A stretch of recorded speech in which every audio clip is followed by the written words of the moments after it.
itu dia angka yang jadi target pemerintah di tahun depan. Kita akan ulas lebih dalam di Kompas Bisnis pagi ini bersama saya Glenis Oktania. Yang pertama kita lihat terlebih dahulu bagaimana pergerakan inflasi. Kita buka datanya saudara, kami ambil gambaran inflasi di saat pandemi mulai dari 2020 hingga 2022. Kita lihat ya grafisnya cukup signifikan ya. Sempat berada di bawah tepatnya di Desember 2020 hingga Januari 2021. Ini sekitar 1,68%. Atau juga di Januari 2021 adalah 1,55%. Sempat naik di Desember 2021 berada di 1,87%, kemudian mulai naik lagi di Januari 2022. Kita ingat saudara, ketika pandemi ini memang kondisi perekonomian cukup morat-marit ya. Kita ingat bahwa ada pembatasan mobilitas masyarakat hingga daya beli masyarakat yang juga terganggu. Nah, ini ada juga yang pemicu di Desember 2022. Ini sempat adalah harga pangan yang naiknya gila-gilaan. Nah, ini disebabkan salah satunya adalah kondisi geopolitik Rusia-Ukraina dan juga membuat gandum naik karena adanya pembatasan impor gandum dari kedua negara tersebut. Namun kita lihat di 2023 angkanya ya berada di angka kisaran 5%. Begitu ini juga ya di Juli kemarin di 2023 inflasi sudah kembali ke angka 3%-an. Targetnya di tahun ini inflasi ada di angka sekitar 3,6% plus minus 1%. Dan sementara di RAPBN 2024 inflasi ditetapkan di angka 2,8% plus minus 1%. Setelah itu kita bergeser bagaimana dengan nilai tukar rupiah. Fluktuasi pergerakan nilai tukar rupiah amat dipengaruhi dengan apa yang sedang terjadi di ekonomi global. Kita lihat dari 2018 berada di 14.481, sempat turun ya. Ini di 2019 di 13.901. Nah, ini terus mulai menanjak naik hingga yang paling tinggi adalah di 2022 yaitu di kisaran 15.731 per dolar. Dan saat ini nilai tukar kita berada di kisaran 15.300 per rupiah. Dan target di RAPBN tahun depan nilai tukar rupiah ada di angka sekitar Rp15.000 per dolar. Dan saudara, data terakhir yang akan kami ulas ini terkait dengan pertumbuhan ekonomi. Pertumbuhan ekonomi Indonesia sebelum pandemi, tepatnya di sekitar tahun 2018-2019, selalu berada di atas 5%.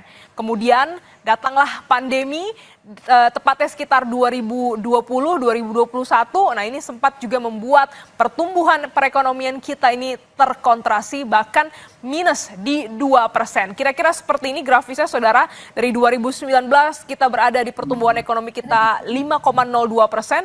Di 2020 terjun ya minus 0,7%. Dan mulai lagi ya ini merangkak naik ya, berhasil diperbaiki di 2021 di kisaran 3,69%. Dan juga di 2022 Indonesia kembali menyentuh angka pertumbuhan seperti sebelum pandemi yaitu di atas 5%.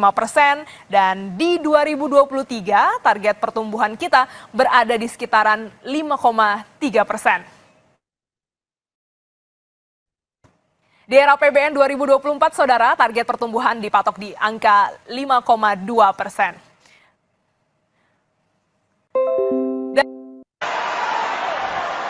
Aku minta rekan-rekan ada kabinet merah putih yang pintar nyanyi. Ah, ada. Oke, baik. Itu tadi ya sedikit video pembuka di materi perkuliahan kali ini. Seperti biasa, kalian silahkan isi. Oh, link yang minggu lalu masih ada nggak PJ? PJ-nya mana ya? Aninda, Nida ada nggak link yang minggu lalu Nida? Maaf Pak, saya tidak save linknya Pak. Tapi maaf Pak, video tadi nggak kelihatan Pak, cuma ada suaranya aja. Oke, kenapa ya? Oh, ada suaranya. Coba kita ulangi deh.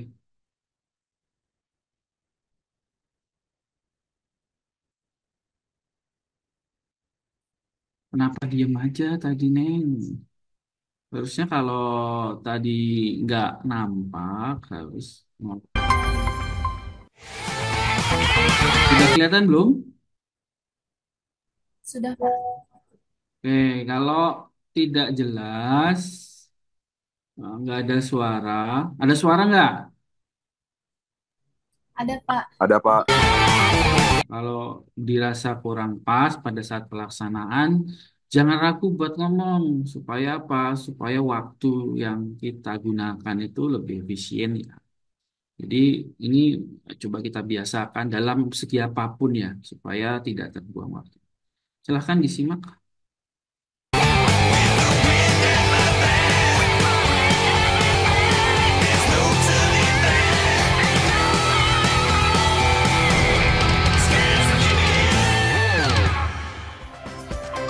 Nah, saudara, itu dia angka yang jadi target pemerintah di tahun depan. Kita akan ulas lebih dalam di Kompas Bisnis pagi ini bersama saya Gleni Soktania. Yang pertama, kita lihat terlebih dahulu bagaimana pergerakan inflasi. Kita buka datanya, saudara. Kami ambil gambaran inflasi di saat pandemi mulai dari 2020 hingga 2022. Cukup sempat di Desember 2020 hingga Januari 2021 ini sekitar 1,68% atau juga di Januari 2020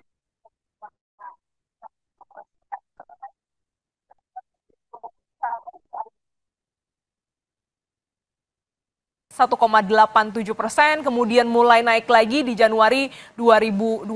Kita ingat, saudara, ketika pandemi ini memang kondisi perekonomian cukup morat-marit ya. Kita ingat bahwa ada pembatasan mobilitas masyarakat hingga daya beli masyarakat yang juga terganggu. Nah, ini ada juga yang pemicu di Desember 2022.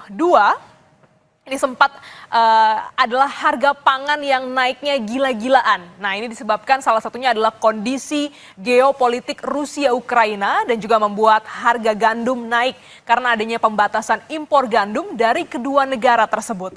Namun kita lihat di 2023 angkanya ya berada di angka kisaran 5%. Begitu. Ini juga ya di Juli kemarin di 2023 inflasi sudah kembali ke angka 3%-an. Targetnya di tahun ini inflasi ada di angka sekitar 3,6% plus minus 1%. Dan sementara di RAPBN 2000 akan di angka 8% plus minus 1%.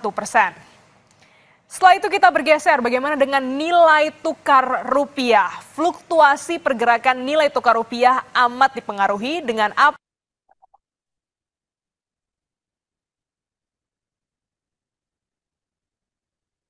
di 14.481 sempat turun ya. Ini di 2019 di 13.901. Nah, ini terus mulai menanjak naik hingga yang paling tinggi adalah di 2022 yaitu di kisaran 15.731 per dolar.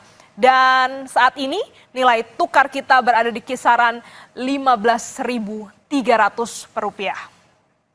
Dan target di RAPBN tahun depan nilai tukar rupiah ada di angka sekitar Rp15.000 per dolar. Dan saudara, data terakhir yang akan kami ulas ini terkait dengan pertumbuhan ekonomi.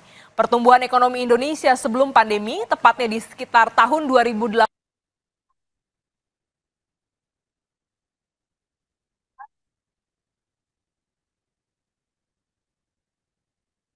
Datanglah pandemi tepatnya sekitar 2020-2021. Nah, ini sempat juga membuat pertumbuhan perekonomian kita ini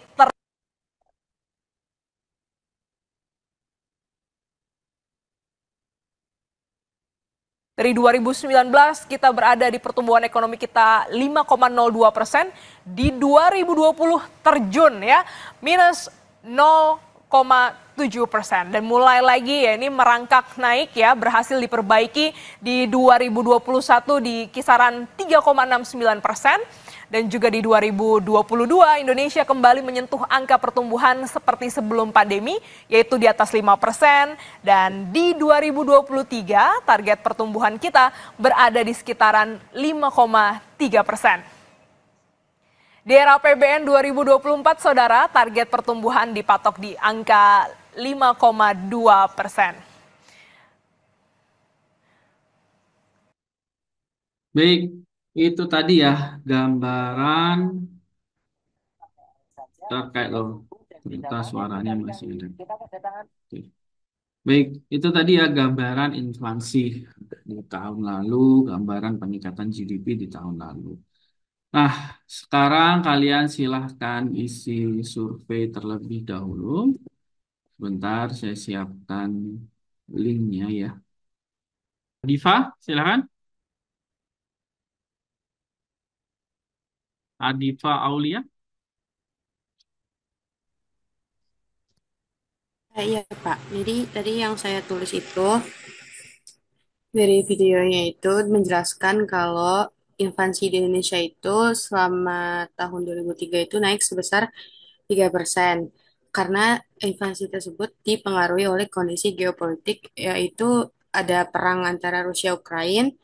Jadi harga pangannya naik karena harga gandumnya kan naik. Tapi inflasi tersebut tuh sebenarnya masih dalam target pemerintah.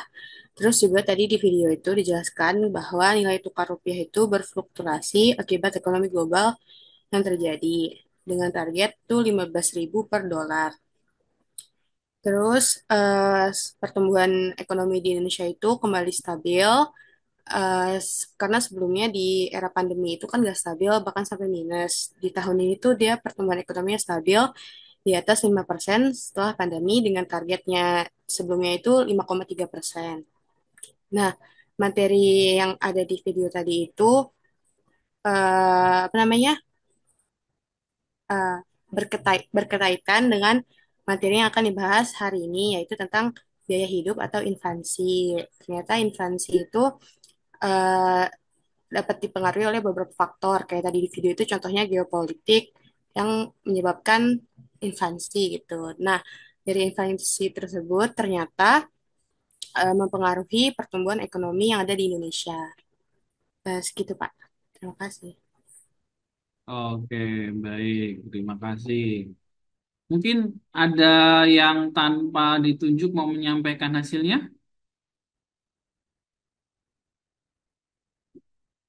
Nah, ada nggak sukarelawan kalau nggak ditunjuk mau menyampaikan hasilnya? Silakan.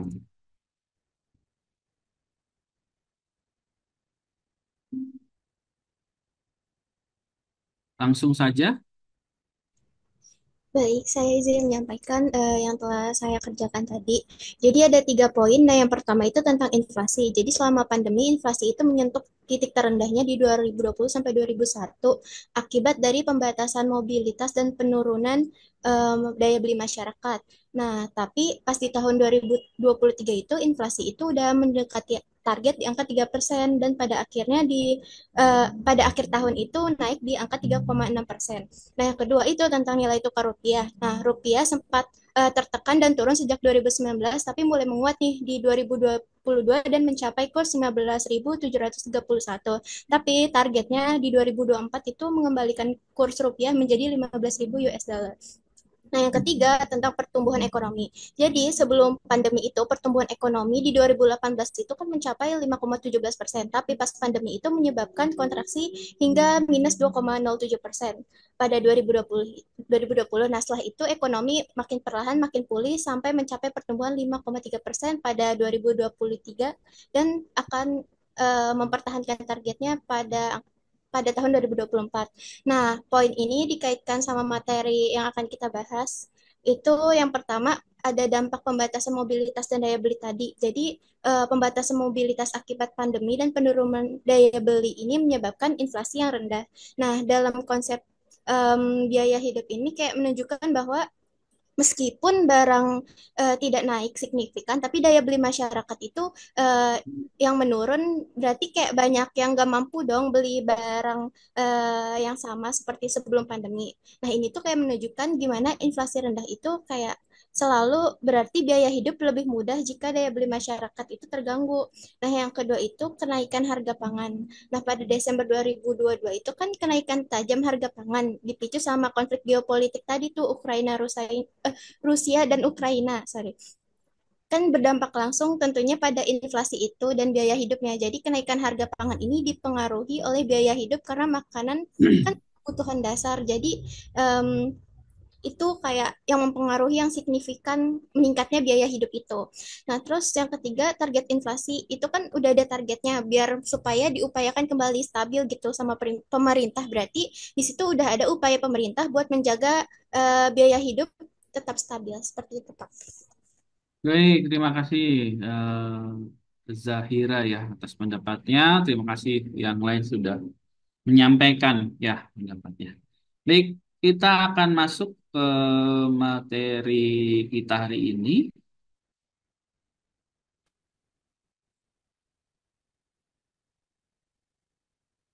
Sudah nampak ya?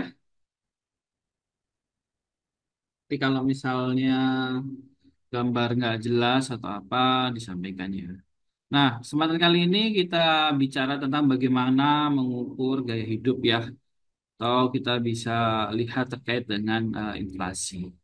Nah, tadi ada video yang sudah menggambarkan bagaimana inflasi. Tentu saja inflasi itu akan berdampak dengan living cost, gaya hidup kita atau pengukuran gaya hidup kita ya. Nah, di sini kita akan tahu bagaimana sih sebenarnya perkembangan-perkembangan dari GDP, terus dari peningkatan harga dan seterusnya terkait dengan mengukur living cost kita tentu saja ya. Nah, untuk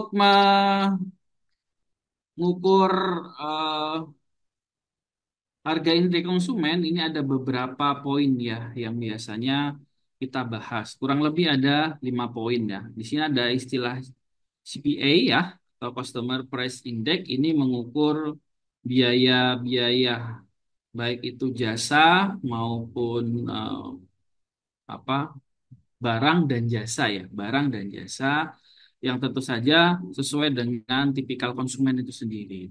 Yang pertama itu kita akan bicara fix the basket. Ini berkaitan dengan apa saja sih yang sudah masuk dalam keranjang kita atau masuk dalam kebutuhan kita sehari-hari. Nah, ini nanti kita akan melihat bagaimana komponen-komponen baik baik jasa maupun barang serta kebutuhan hidup dan seterusnya yang masuk ke dalam kehidupan kita masing-masing. Terus yang kedua ini kita bicara find the price atau kita mencari harga. Jadi kita akan membandingkan terkait dengan harga-harga baik itu tahun sebelumnya gitu ya maupun tahun sekarang dan perubahan-perubahan harga. Terus kita akan menghitung ya, menghitung bagaimana pengeluaran di keranjang kita atau komputer basket cost ya. Di situ nanti kita akan melihat, oh ternyata kita di situ harus mengeluarkan berapa biaya untuk memenuhi keranjang kita atau kebutuhan kita. Selanjutnya ini memilih ya, memilih dasar tahun dan menghitung indeksnya. Jadi nanti kita akan ada gambaran bagaimana base year-nya atau dasar tahunnya sebagai pedoman untuk mengukur price index. Terus kita juga akan menghitung indeks itu sendiri dari bisa kita pakai sekarang ya kalau kita sudah menentukan base year-nya atau dasar tahunnya. Nah, selanjutnya yang terakhir ini kita akan melihat bagaimana kita menghitung inflasi rate-nya. Kita akan membandingkan inflasi yang terjadi pada base year dan pada year-nya tahun itu sendiri ya. Jadi kita akan melihat gambaran bagaimana kita mengukur atau menghitung inflasi rate itu. Jadi ada 5 pokok untuk kita menghitung Consumer Price Index ya. Nah, sebelum kita melihat gambaran secara luas, ini ada beberapa eh, perhitungan, ya, perhitungan untuk menghitung Consumer Price Index. Yang pertama ini berkaitan dengan harga-harga yang ada di keranjang kita, baik itu barang maupun jasa ya, tentu saja di tahun itu sendiri, dan dibagi adalah harga barang maupun jasa yang masuk atau di price basket kita atau keranjang kita atau kebutuhan kita di tahun dasar di tahun awal itu nanti kita akan kalikan 100 untuk menghitung customer price index-nya. Nah, yang terakhir ini adalah rumus untuk menghitung apa namanya inflation rate ya. Jadi inflation rate ini kita akan dilihat dari tahun kedua. Jadi kita akan menghitung kebutuhan CPA di tahun kedua, dikurang CPA di tahun satu dan dibagi CPA di tahun ke satu dikali 100. Jadi CPA in years one ini adalah base year-nya ya, atau tahun dasarnya untuk sebagai dasar bagaimana kita membandingkan. Seperti biasa ya kalau kita mau membandingkan kan atau menghitung persentase ya kurang lebihnya harus ada dasar eh, angka perhitungan tetapnya gitu ya. Terus ini penjelasan terkait dengan inflation rate ya. Ini kita bicara persentase ya yang tentu saja dibagi oleh persentase indeks yang secara periode. Nanti secara periode kita akan melihat bagaimana kita menghitung inflasi di setiap tahunnya.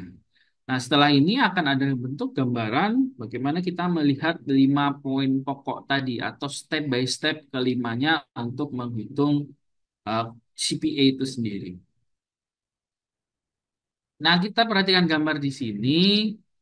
Ini jadi di basket kita atau di keranjang kebutuhan kita itu membeli 4 hotdog dan 2 hamburger ya. Itu di step pertama. Jadi kita mengidentifikasi apa saja kebutuhan kita, baik itu barang maupun jasa ya. Nah, kebetulan ini kita bicara tentang barang.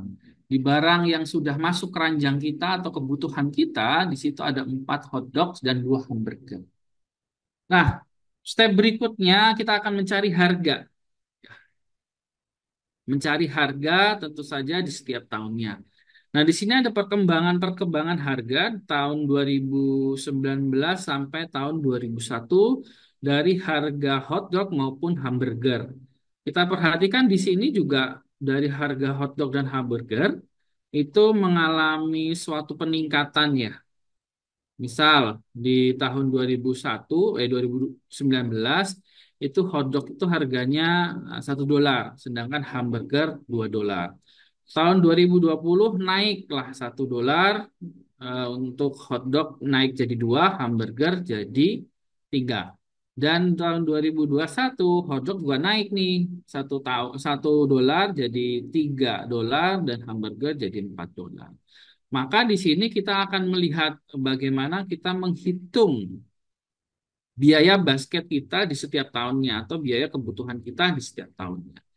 Di tahun 2019 kalau kita berdasarkan harga di setiap tahunnya, pada tahun 2019 sesuai dengan kebutuhan kita, eh, basket yang di step 1, 4 hotdog dan 2 hamburger, di 2019 itu kita harus mengeluarkan $8 ya untuk memenuhi kebutuhan kita.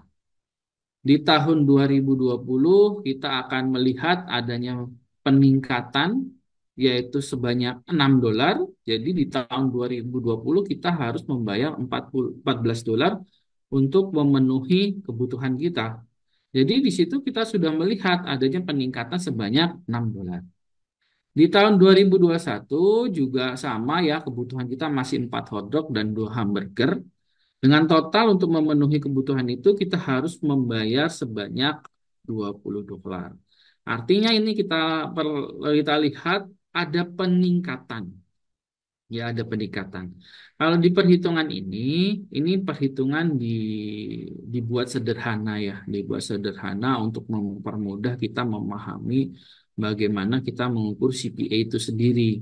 Jadi di sini cuma hotdog ya ditingkatkan $1, hamburger ditingkatkan ya cuma $1 dan seterusnya. Tapi the realnya itu akan berbeda, ya akan tentu saja akan berbeda dengan kondisi nyatanya. Nah, selanjutnya kita menentukan base year-nya. Karena kita mulainya tahun 2019, maka base year-nya itu 2019. Jadi di sini yang perlu kita perhatikan adalah kita mulai perhitungan di tahun berapa.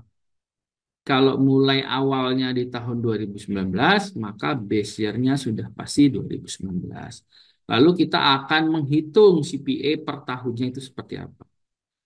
Nah, di step 4 ini kita perhatikan Untuk tahun 2019 itu ya, base year-nya adalah $8. Maka kita akan melihat perhitungan CPA-nya di sini, gitu ya. Di tahun 2019 CPA-nya itu 100 karena $8 dibagi $8 karena ini kita bicara base year ya. Jadi di sini tetap nilainya maksimal adalah 100. Tahun 2020 akan mengikuti harga pemenuhan kebutuhan kita yaitu $14. $14 nanti dibagi 8, saya yakin kalian paham ya, karena kalian akuntansi, hitung-hitungannya harus tentu saja harus matang ya. 2020 kita naik menjadi 175 gitu. Tahun 2021 kita sesuaikan berapa pemenuhan dolar di kebutuhan kita yaitu 20 dibagi 8 dikali 100 sesuai dengan rumus yang sebelumnya yang sudah saya sampaikan. Maka di sini ada kebutuhan CPA-nya sebesar 250. Nah, yang terakhir kita akan menghitung inflasi rate-nya atau tingkat inflasi di setiap tahunnya. Karena kita sudah melihat ya perkembangan-perkembangan di tahun 2019 sampai 2021, maka untuk menghitung inflasi rate ya, persentasenya yang 2019 tidak dipakai karena dia adalah base year. Jadi base year-nya akan menjadi dasar perhitungannya. Kan nggak mungkin ya 2019 menjadi dasar, terus kita tiba-tiba menghitung inflasi rate-nya itu kan nggak mungkin. Maka kita akan menghitung inflasi rate itu dimulai pada tahun 2020. Dengan acuan berapa CPA-nya dan dihitung berapa CPA di tahun sebelumnya. Sehingga kalau kita perhatikan di sini, sesuai dengan rumus tadi ya, di tahun 2020 CPI-nya 175 dan base year-nya atau tahun sebelumnya atau tahun dasarnya adalah 100 gitu ya. Maka tinggal kita kurang 175 kurang 100 dibagi 100 sebagai base year ya.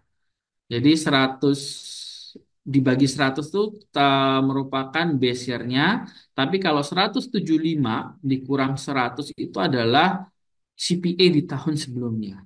Sehingga apabila kita kalikan 100, ketemulah sebesar 75%. Gitu. Kemudian di tahun 2021 kita melakukan perhitungan ulang. Gitu. Perhitungan ulang dengan CPA sebanyak 250 dikurang CPA tahun sebelumnya atau tahun 2020 dibagi base year-nya di tahun 2020 itu sendiri. Dan dikali 100 sehingga kita dapat sejumlah 43%. Dan itulah hasil inflasi rate-nya ya di tahun 2020 dan tahun 2021. Jadi kita lihat bisa mengukur rate inflasinya itu seperti apa berdasarkan base year-nya.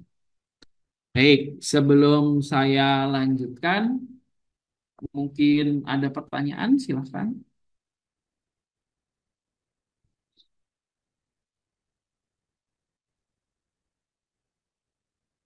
Ya, masih mudah dipahami lah ya. Ini kan, oke. Baik, ada pertanyaan, silahkan. Maaf Pak, saya mau tanya. Ini kan sebagai contoh ya untuk hotdog dan hamburger. Maksudnya fix basketnya itu hotdog dan hamburger. Ada 4 hotdog, ada 2 hamburger. Nah, kalau dalam pengimplementasiannya dalam dunia nyata tuh dilihatnya dari sektor apa sih Pak? Apakah dari semua sektor kayak eh, FSG, fast consume, apa tuh namanya? Pokoknya yang fast consume itu deh Pak. Atau dari semua sektor industri gitu Pak? Baik, em, nggak semua ya yang dihitung. Nanti akan yang dihitungi biasanya adalah barang dan jasa. Nah, nanti eh, lengkapnya ada di sebelumnya. Kenapa barang dan jasa? Karena kita berhubungan dengan GDP, ya. Jadi nanti kita akan lihat gambar selengkapnya ya. Tapi untuk perhitungan ini kita nggak akan bicara semua unsur dalam kehidupan. Contoh kan kalau kita hidup nih ya, kebutuhan sehari-hari kan nggak cuma makan ya, bisa transportasi, bisa kan begitu ya. Atau mungkin kebutuhan-kebutuhan lainnya, misal listrik, atau mungkin kebutuhan hidup lainnya, apapun itu ya komponennya kan setiap orang beda-beda ya. Nah, itu nggak semua dihitung. Ya, nanti akan ada. Jadi intinya semua nggak dihitung. Di sini yang biasanya dihitung itu adalah barang dan jasa, gitu, Lutfi.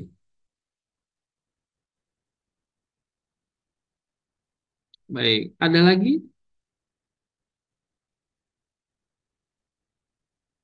Oke, kita lihat ini.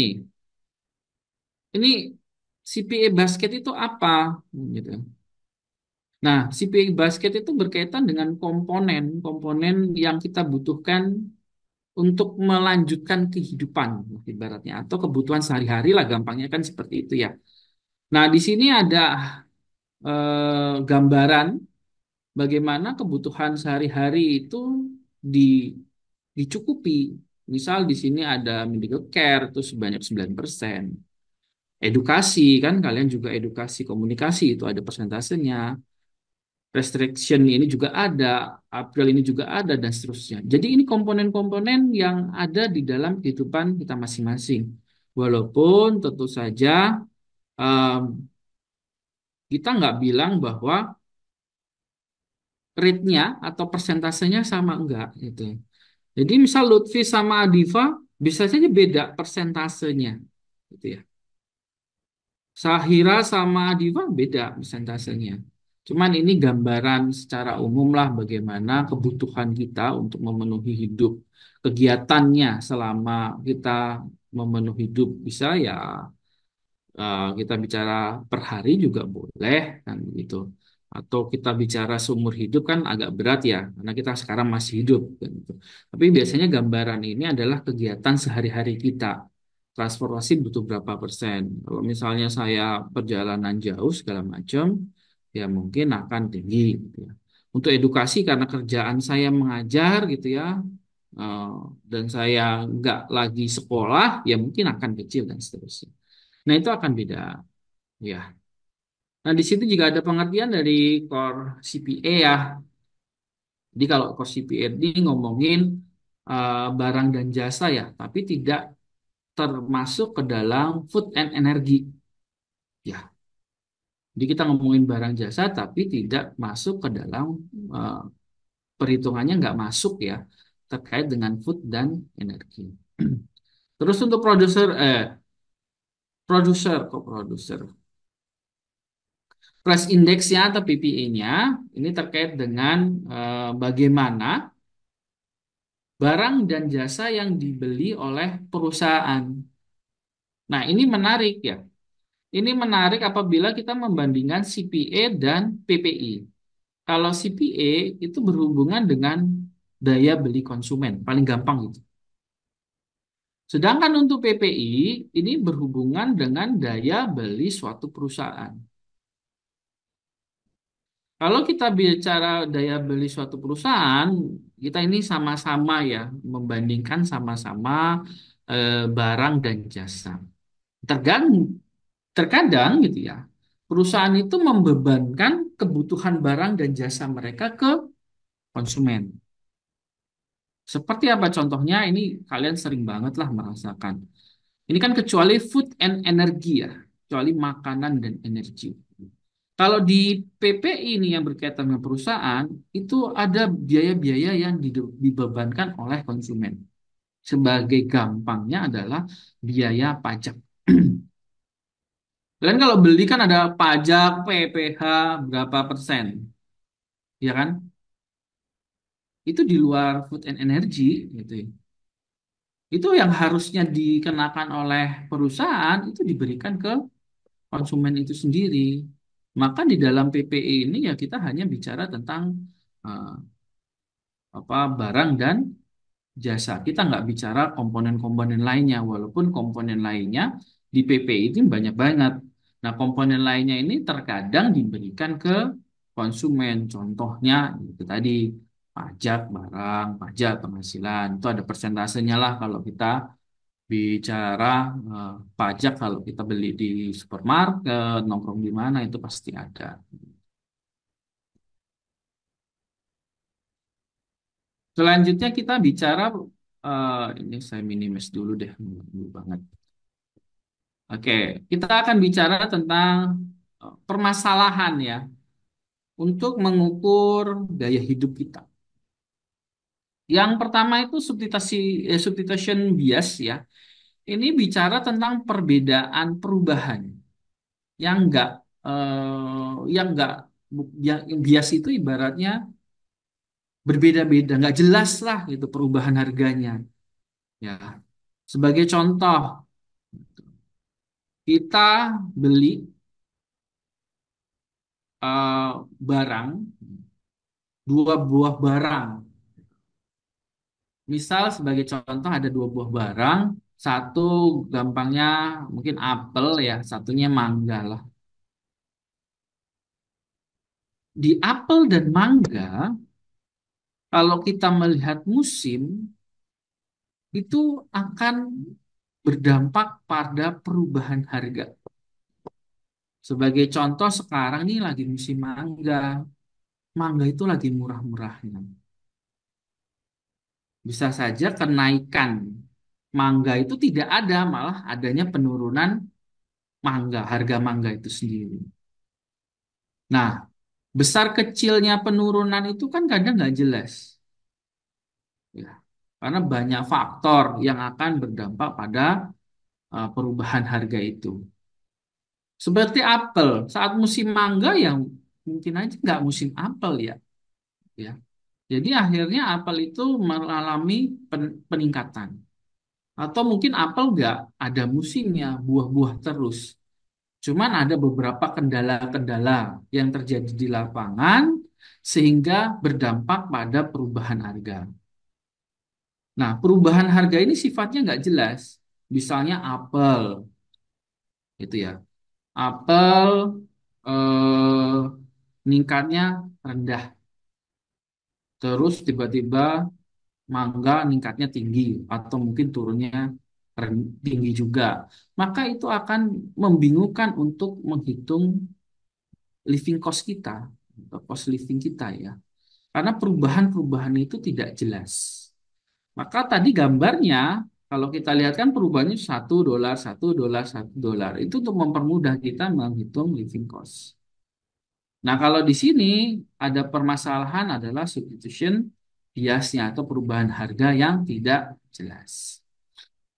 Kemudian kita bicara tentang adanya barang baru, ya, barang-barang baru yang masuk, ya, sehingga barang-barang baru ini kan memberikan banyak pilihan bagi konsumen untuk membeli suatu barang. Sebagai contoh, ada handphone. Handphone banyak produk-produk baru yang masuk. Artinya kalian juga punya apa? Punya pilihan yang banyak. Ada consumer have more variated gitu ya. Di situ kalian punya banyak pilihan untuk barang-barang yang masuk. Nah, hal ini membingungkan karena barangnya selalu muncul barang-barang yang baru. Nah, ini akan salah satu problem in ensuring the cost of living ya. Jadi salah satu permasalahan untuk mengukur biaya hidup.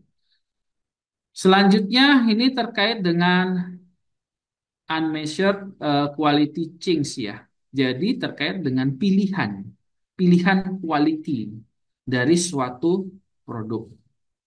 Misalnya, kalian itu punya eh, suatu barang nih.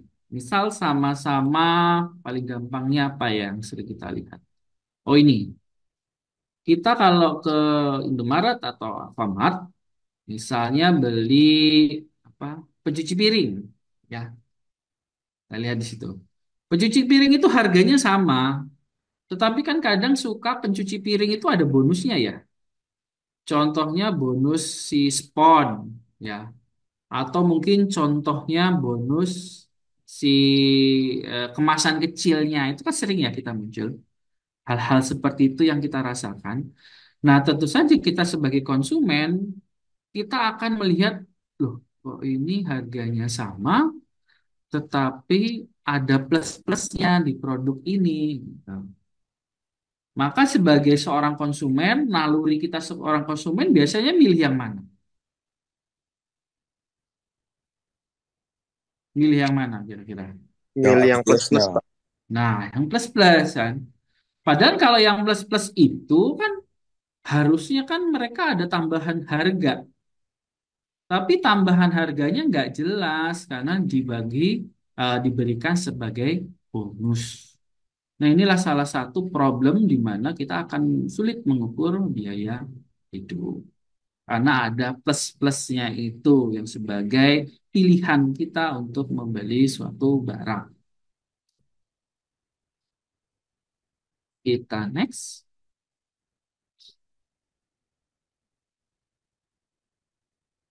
Nah, selanjutnya kita bicara GDP developer ya versus Consumer Price Index.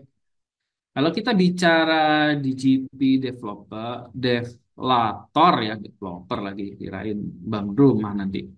Deflator ini ada perbandingan antara GDP nominal dan GDP real. Ya, ini yang disebut GDP deflator. Jadi rasio antara GDP nominal dan GDP real. Apa itu GDP nominal? Apa itu GDP real? Kan gitu.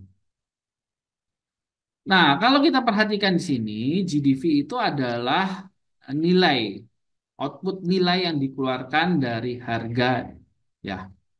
Dan tentu saja harganya itu nyata. Sedangkan kalau kita bicara, oh yang ini ya GDP nominal yang pertama. GDP nominal itu benar-benar harga yang nyata, gitu ya, pada tahun itu. Tapi kalau kita bicara di GP Real itu berkaitan dengan harga nyata juga, tetapi ada harga di tahun sebelumnya atau inflasi yang berhubungan dengan inflasi. Jadi eh, GDP deflator ini merupakan perbandingan harga antara nominal GDP atau GDP nominal dan GDP real. Nah, perbedaan-perbedaan inilah ya, perbedaan ini antara GDP deflator ini dan CPA sebagai gambaran untuk melihat tingkatan perubahan harga. Nah, tingkatan perubahan harga ini kurang lebih antara GDP deflator dan GDP CPA itu hampir bersamaan. Ya, hampir bersamaan. Nah, cuman ada beberapa hal yang sedikit berbeda terkait dengan GDP deflator ini dan CPA. Nah, oke. Nah, di GDP deflator ini kan kita bicara negara. Negara, sedangkan CPA ini bicara konsumen. Sebagai contoh paling sederhana, pada saat negara menghasilkan suatu produk, ya, lalu produk itu dibeli, misalnya perusahaan bikin pesawat, contohnya mungkin kalau di negara kita Pindad ya, bukan pesawat ya, kalau Pindad kan senjata, gitu ya. Senjata, mereka kan yang menghasilkan, Indonesia yang menghasilkan, tapi dibeli oleh TNI misalnya. Nah, itu tidak akan berdampak pada CPA atau masyarakat karena yang menghasilkan itu negara, yang membeli juga negara. Berbeda dengan CPA, sebagai contoh kalau negara tidak menghasilkan suatu produk, akhirnya negara itu kan melakukan impor ya, impor ke Indonesia. Kalau di tempat asalnya itu mengalami kenaikan, maka akan berdampak juga terhadap CPA ya. maka akan berdampak juga terhadap harga-harga barang dan jasa yang akan dirasakan oleh masyarakat. Walaupun sumber barangnya ini berasal dari luar negeri.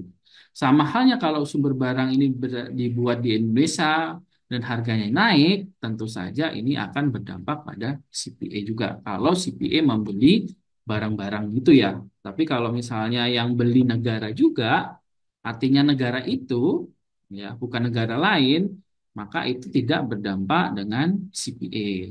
Sehingga banyak para ekonom itu melihat tingkatan perubahan GDP, deflator maupun CPA sebagai penentu kebijakan atau bisa melihat dari bentuk suatu inflasi itu sendiri.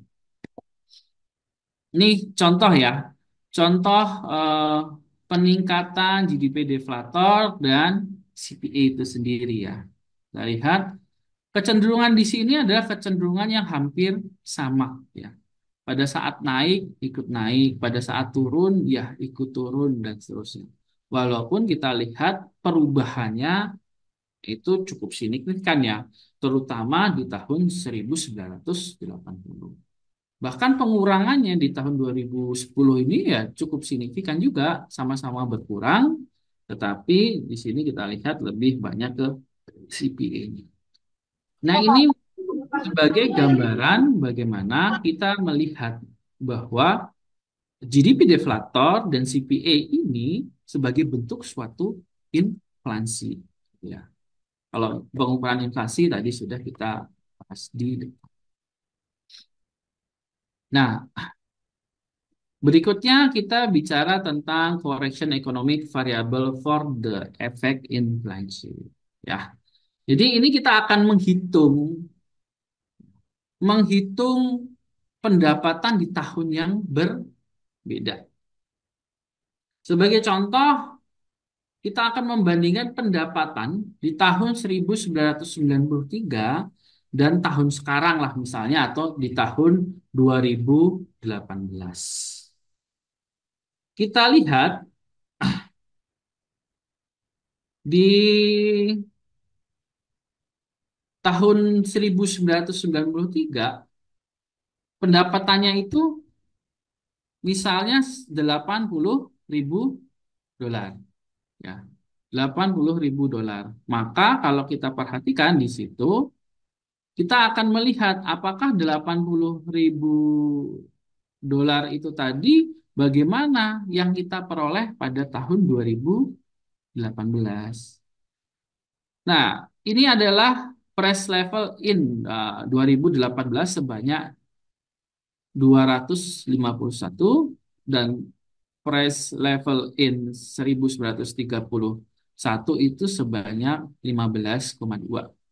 Nah, rumus ini kita hitung seperti biasa. Jadi, kalau di tahun 1931 pendapatannya itu 80 dolar, itu sama, setara dengan 1321,053 pendapatannya di tahun 2018. Itu sama-sama bentuk suatu inflasi ya. Jadi kalau kita bicara, oh enak ya tahun dulu harganya murah kan gitu ya. Ya tahun dulu juga salary-nya rendah kan gitu. Sama halnya kalau sekarang misalnya salary-nya tinggi tapi harganya juga ikut tinggi. Jadi bisa aja gaji 3 juta di tahun lalu, misalnya tahun 2000 sama gaji sekarang 6 juta itu sebenarnya sama gitu ya. Nah, cara pengukurannya menggunakan rumus ini, correction economic variable ya, right, for the effect of inflasi. Jadi efek inflasinya seperti ini. Yang paling aman adalah apa? Untuk menabung, gitu ya. Paling aman adalah beli emas, itu tidak berpengaruh terhadap inflasi.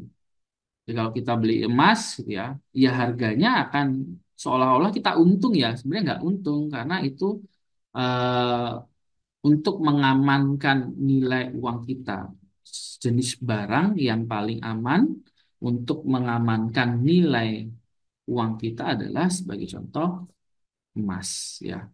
Jadi emas kan kenapa emas? Karena emas itu paling mudah diuangkan ya. Kalau misalnya tanah gitu ya, tanah juga bisa sih sebenarnya untuk mengamankan uang, tapi tanah cenderung peningkatannya nggak terlalu cepat dibandingkan emas. Dan untuk penjualannya juga nggak secepat emas. Gitu. Selanjutnya ini terkait dengan indexation ya. Bagaimana indexation ini akan mengukur ya kontak antara misalnya dolar dengan efek sebuah inflasi. Jadi di sini kita akan mengukur misalnya eh, suatu dolar itu dampaknya ke inflasi seperti apa. Atau paling gampang kalau misalnya Indonesia sebagai patokannya kita rupiah melihat angka dolar itu seperti apa. Jadi indeksinya. Nah, ini sama ya penjelasannya antara eh, secara jangka panjang itu perusahaan yang dan perseorangan yang dilihat dari CPA gitu ya akan melihat bagaimana indeks perubahan terhadap inflasi. Sebagai contoh yang saya jelaskan di awal tadi, kalau perusahaan gitu ya, pada saat pembelian suatu barang itu terkadang dibebankan ke CPA atau dibebankan ke masyarakat sehingga masyarakat yang membayar kebutuhan-kebutuhan dari suatu perusahaan itu sendiri. Ini sama halnya yang saya sampaikan tadi. Akhirnya kalau kita menghitung cost living-nya ya, terkait dengan perusahaan itu agak sulit karena ada biaya beban-beban yang diberikan ke perusahaan, ke konsumen kok ke perusahaan. Nah, selanjutnya kita bicara real and nominal interest rate ya. Kalau kita bicara ini nominal interest rate ini kita bicara terkait dengan interest rate yang tidak dikaitkan dengan inflasi. Tapi kalau real interest rate ini interest rate yang ada atau ada dampaknya dengan suatu inflasi. Gitu ya. Jadi ada dua perbedaan sama-sama mengukur interest rate ya. Kalau yang nominal interest rate ini tidak ada kaitannya dengan inflasi, tetapi kalau real interest rate ini ada efek dari inflasi. Ya, paling gampang kalau tadi base year. Nah, base year itu kan nggak ada sebagai hitungan pertama tadi nggak ada hubungannya dengan inflasi, tetapi eh, tahun-tahun berikutnya, next year-nya ada kaitannya dengan inflasi. Gambaran sederhananya seperti itu. Jadi pada saat kita mau menghitung real interest rate itu tentu saja nominal interest rate dikurang inflation rate. Jadi akan kita ketemu real interest rate. Begitu. Ada pertanyaan? Kayaknya sudah habis.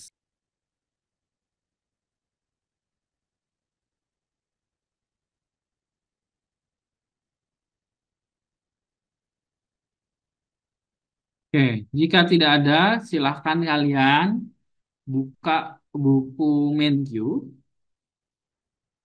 Ya, saya share aja deh biar lebih mudah. Buku Gregory MenQ di halaman 502 ini kan ada problem dan aplikasinya ya. Silahkan kalian kerjakan nomor 2 dan nomor 3 ya. Silahkan dikerjakan nomor 2 dan nomor 3 terkait dengan CPA. Nanti kalian akan menghitung CPA-nya, perhitungan seperti apa, basketnya juga seperti apa. Kan di sini ada basketnya atau keranjangnya. Ada pertanyaan? Untuk deadline tugasnya kapan, Pak? Baik, untuk deadline tugas, eh, saya biasanya yang penting minggu depan, sebelum minggu depan, Hamin 1 minggu depan itu sudah terkumpul. Menurut saya ya. Jadi silahkan dikerjakanlah waktunya ya, silahkan diatur sendiri kan gitu. Mungkin kan banyak tugas. Jadi tugasnya adalah 1 minggu setelah sebelum kita masuk di perkuliahan berikutnya. Untuk tugas silahkan ditulis tangan ya. Nggak perlu soalnya ditulis tangan, langsung saja jawabannya ditulis tangan. Lalu kalian foto atau kalian scan. Nah, nanti PJ bisa membuatkan eh, folder, misal tugas pertemuan berapa ini? 7 lah, pertemuan 9 atau tugas mengukur biaya hidup dalam kurung inflasi. Masukkan situ biar teman-temannya secara mandiri upload ke situ.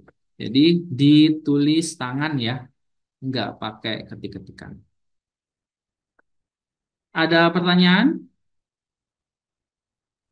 Pak, maaf mau tanya, itu kan tadi soalnya dalam bentuk bahasa Inggris ya Pak. Kalau dijawab dalam bahasa Indonesia nggak apa-apa Kak, Pak. Nggak apa-apa. Terima kasih.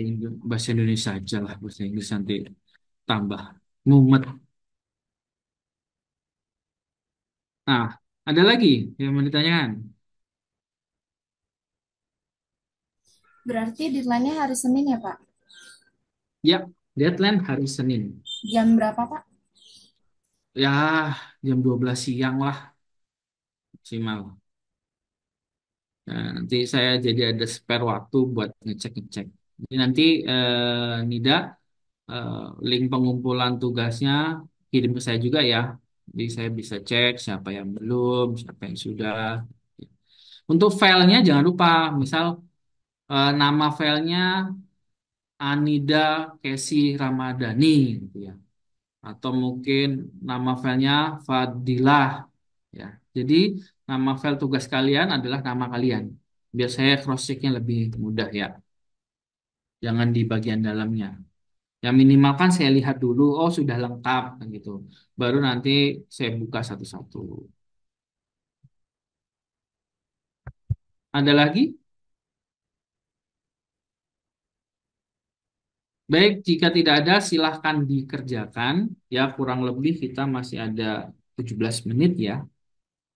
Tapi pengerjaan ini nggak harus kita nge-zoom lah. Silahkan secara mandiri saja di luar Zoom gitu karena hanya pengerjaan dan nggak kita presentasikan hari ini juga hasilnya kan. Jadi silahkan dilanjutkan secara asinkron ya atau offline ya. Jadi pertemuan kali ini saya rasa cukup ya, tidak saya tutup. Silahkan dilanjutkan mengerjakan application-nya tadi, problem dan application-nya terkait dengan materi mengukur biaya hidup. Baik, terima kasih semuanya. Silahkan dilanjutkan. Mau ditutup Zoom-nya ya silahkan. Mau dilanjutkan diskusi kalian mengerjakan ya silahkan. Diatur saja bagaimana baiknya. Saya pokoknya tinggal terima hasilnya. Baik, saya izin dulu. Saya kembalikan ke PJ. Silahkan PJ yang mengatur ya. Berdiskusi dengan teman-temannya. Saya live duluan ya. Baik, Pak. Terima kasih. Baik, Terima kasih, Pak. Pak. Banyak, Terima Pak. kasih, Pak.